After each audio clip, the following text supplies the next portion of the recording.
এলাকার নেতা যদি বলে যে তোদের মসজিদে একটা এসি লাগিয়ে দেবো, তাতেই মুসল্লিরা খুশি। বলে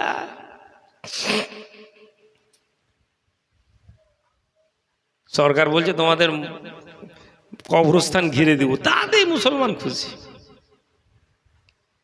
মুসলমানের দোষ নেই, মুসলমানের দোষ হওয়ার আগে আমাদের মতন যারা মুসলমানদের নেতা সেজে বসে আছি, আজ আমরা যদি ঠিক হয়ে যেতাম তাহলে হয়তো আপনারা ঠিক হয়ে যেতেন।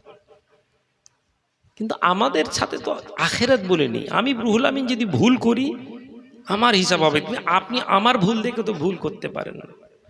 আল্লাহর মসজিদ তো মুসলমানদের টাকা সবার চলবে না, অমুসলমানের টাকায় মসজিদ কি করে বানাতে পারি আমরা? এই কথা আমাদের মনে কেন আসেনি? এ তো আমাদের ইমানের, আমাদের বিশ্বাসের জায়গা। কোন অমুসলমানের টাকায় মসজিদ তৈরি হলো, মসজিদে তো নামাজই হবে না। কোন অমুসলমানের টাকায় মসজিদে এসি লাগালে, নন্দীগ্রাম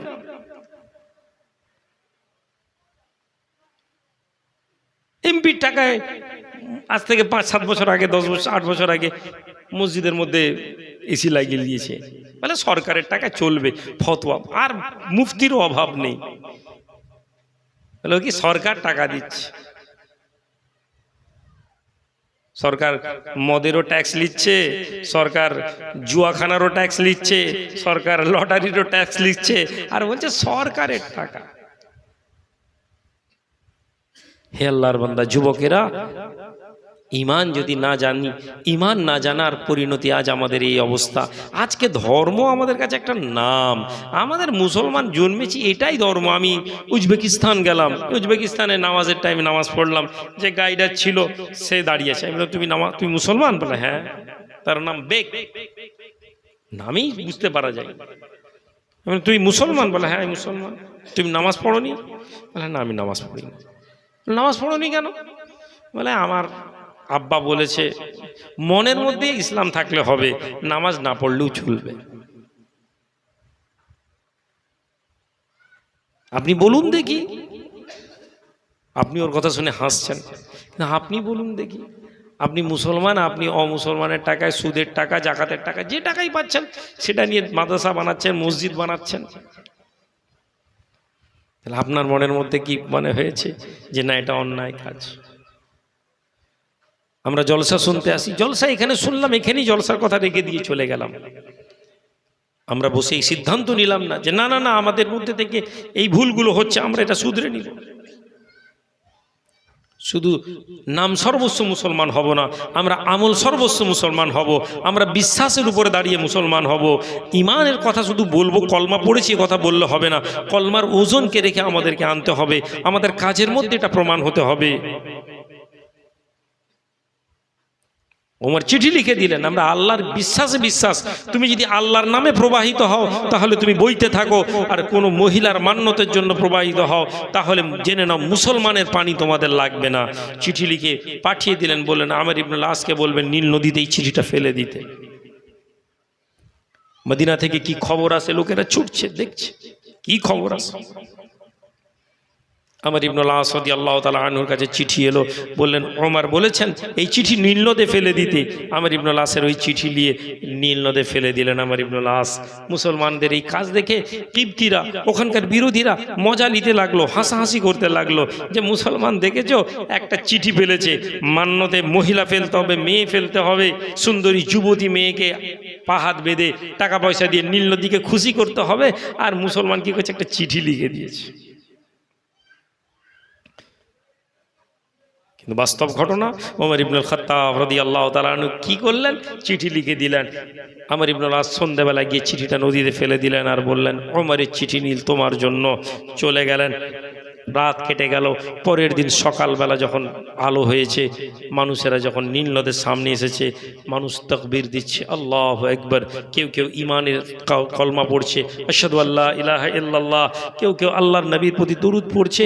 আমর ইবনুল আস কি ব্যাপার, লোকেরা বলছে আজব ঘটনা ঘটে গেছে। কি ঘটনা? গিয়ে পৌঁছেছেন, গিয়ে দেখছেন গতকাল যেখানে পানি ছিল সেখান থেকে 8 ফুট উপর দিয়ে নীল নদের পানি প্রবাহিত হচ্ছে। হে যুবক, যখন তোমার মনে হবে আর কোনো রাস্তা নেই, যখন তোমার মনে হবে আর কেউ নেই, যখন তোমার মনে হবে তুমি হেরে গিয়েছো, যখন তোমার মনে হবে তুমি ধ্বংস হতে যাচ্ছ, আর ওই সময় তুমি শুধু আল্লাহর কাছে এই বিশ্বাস রাখো যে আল্লাহ, আমি আপনার উপরে ঈমান এনেছি। দুনিয়ার কোনো টাকা পয়সা ক্ষমতা শক্তি মনের মধ্যে আমি কাউকে জায়গা দিইনি, আমি আপনাকে জায়গা দিয়েছি। জীবন বদলে যাবে। ঈমান এই জিনিসের উপরে, নবীর সুন্নাতের উপরে আমল করতে হবে। নবীর সুন্নাত মানে নবীকে মোহাব্বত করিয়ে কথা বলা নয়। হে যুবকেরা, আমাদের জীবনের মধ্যে রাসূলুল্লাহর আদর্শ আনতে হবে। নবীকে মোহাব্বত কি? আল্লাহর নবীর আদর্শকে মান্যতা দেওয়া, রাসূলুল্লাহর হুকুমকে মান্যতা দেওয়া। একটা আমরা গ্রামে বাস করি, আমরা প্রত্যেকে কালমা পড়নেওয়ালা ভাই, আমরা একে অপরের সাথে দুশ্মনী রাখবো না, আমরা একে অপরকে সম্মান করব, আমরা একে অপরকে ইজ্জত করব। এটা আমাদেরকে শিখতে হবে। আজ মুসলমানদের অবস্থা কি? একটু পয়সা যার হয়ে গেছে, একটু গরিব মানুষ যে, তাকে অপমান করি আমরা। একটু পয়সা যার হয়ে গেছে, একটু কম গরিব যে, আমরা তার সাথে দুর্ব্যবহার করি, আমরা একে অপরকে খারাপ কথা বলি। অথচ সম্মান কিভাবে ছিল।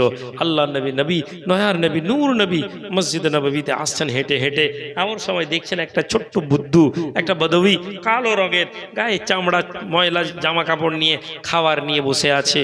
নবীজি দেখে চলে গেলেন মসজিদে, নামাজ হয়ে গেল, লোকজনের সাথে কথা বলে বেরিয়ে দেখছেন যে ওই বুদ্ধুর কেউ খাওয়ার লাইনি। কেন? ময়লা কাপড়, গায়ে হাতে ধুলা, মানুষ একটু ময়লা দেখে পছন্দ করেনি। আমরা বলি না, নোংরা খাওয়ার ওখানে যাব না।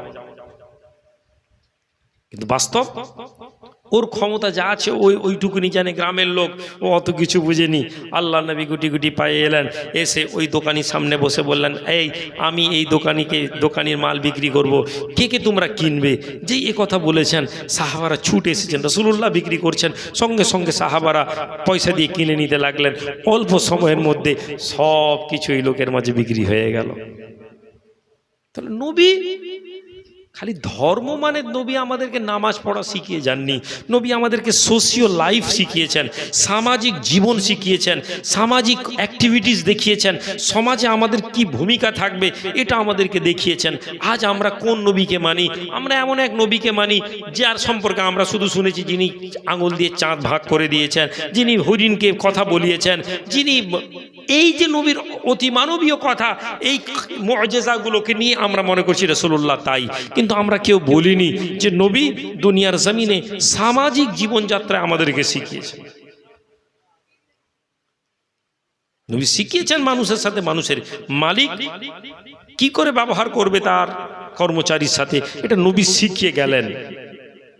সাহাবী বসে আছেন, আল্লাহ নবী বসে আছেন, আল্লাহ নবী হেঁটে হেঁটে যাচ্ছেন, এমন সময় দেখছেন একজন সাহাবী তার গোলামকে ধরে মারছেন, এমন জোরে মারছেন যে গোলাম চিৎকার করছে। রাসূলুল্লাহ বললেন, এই উমুক, আল্লাহ এর চেয়ে বেশি তোমার উপরে ক্ষমতা রাখেন।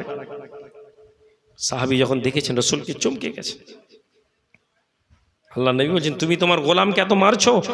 আমরা সবাই আল্লাহর গোলাম, আল্লাহ আমাদের উপরে এর চেয়ে বেশি ক্ষমতা রাখেন, আল্লাহর শাস্তি দিলে। সঙ্গে সঙ্গে ওই গোলাম, ওই সাহাবী ভয় পেয়ে গেলেন, ইয়া রাসূলুল্লাহ, আমি ভুল করে আমার এই গোলামকে এত মেরেছি, আল্লাহ পাক শাস্তি কি?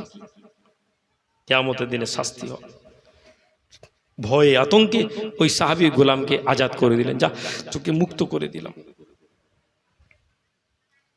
আপনি আপনার ড্রাইভারের সাথে, আপনার কর্মচারীর সাথে আপনি খারাপ ব্যবহার করেন, সামান্য আপনি কাজ করেন, কর্মচারীর সাথে খারাপ ব্যবহার করেন, রাসূলুল্লাহ সাল্লাল্লাহু আলাইহি সাল্লাম শিখিয়ে গেলেন, তোমার অধীনস্থ কর্মচারী, তার সাথে তুমি সৎ ব্যবহার করবে। কেমন করে সৎ ব্যবহার করবে? যখন প্যালেস্টাইন দখল হয়ে গেল, যখন ফিলিস্তিন মুসলমানরা দখল করলো, খ্রিস্টান চার্চ পাদ্রীরা এসে দাঁড়িয়ে গেল মুসলমানদের সামনে, হাতে চাবি, না চাবি দেব না। কেন? আপনাকে আমাদেরকে মেরে চাবি নিয়ে এলেন। মেরে চাবি নিয়ে নিব কেন? না না, আমাদের তাওরাতে লেখা আছে বাইতুল মুকাদ্দাস যে জয় করবে তার চেহারার বিবরণ দেওয়া আছে, কিন্তু আপনাদের সাথে সেই চেহারার বিবরণ নয়। হয় চাবি আমাদের কাছ থেকে মেরে নিয়ে নেন, আর না হলে আমরা আপনাদেরকে চাবি দিব না। সাহাবারা পরেশান পড়ে গেলেন। কেন? নবী এ কথা বলেছেন। যে তোমরা কোনো ধর্মগুরুকে তোমরা আঘাত করবে না। সুবহানাল্লাহ, কোরবান হয়ে যায় সেই নবীর উপরে। যুদ্ধে যাওয়ার আগে যিনি সাহাবাদেরকে শিক্ষা দিচ্ছেন, এই লোকেরা তোমরা অন্য জায়গায় যুদ্ধে যাচ্ছ, খবরদার তোমরা মহিলাদের উপরে হাত দেবে না, তোমরা বাচ্চাদের উপরে হাত দেবে না। এই লোকেরা তোমরা কোনো ধর্মস্থানে আঘাত করবে না, তোমরা কোনো ধর্মস্থানে ধর্মগুরুকে তোমরা কষ্ট দেবে না, আঘাত দেবে না, তোমরা শস্যক্ষেত্র পুড়াবে না। পৃথিবীর কোন ধর্মের কোন ধর্মগুরু এরকম করে মানুষকে শিখিয়েছে? বরং ধর্মগুরুরা কখনো কখনো বক্তব্য বলে কেটে উড়িয়ে দাও। আজ একদল মুসলমানদের মধ্যে এরকম লোককে দেখতে পাওয়া যায় যারা এই কথাগুলো বলে। অন্যান্য ধর্মের লোকেরা এই কথা বলে কেটে উড়িয়ে দাও, কিন্তু আসলে কি তাই ছিল ধর্ম? রাসূলুল্লাহ বললেন যে তোমার সাথে লড়তে আসবে তুমি তার মোকাবেলা করবে, তুমি বাচ্চাকে মারবে না, তুমি বাচ্চাকে আঘাত করবে না, তুমি মহিলাদেরকে তোমরা আঘাত করবে না। সেই নবীর উম্মতেরা যখন এসছে, ধর্মগুরু দাঁড়িয়ে আছে, নবীর কথা শুনেছে, ভুলে যাই। আমরা নবীর কথা শুনেছি, আমরা এখানে ভুলে চলে যাব। নবী গাল দিতে মানা করেছেন, আমরা বেরিয়ে গিয়ে গাল দিব। বিরিয়ানিতে এক টুকরা গোশ কম পড়লে আমরা গালাগালি করব, তাবারুক দিতে দেরি হলে আমরা গালাগালি করব। এই জলসার কোনো কথা আমাদের অন্তরের মধ্যে প্রভাব ফেলবে না।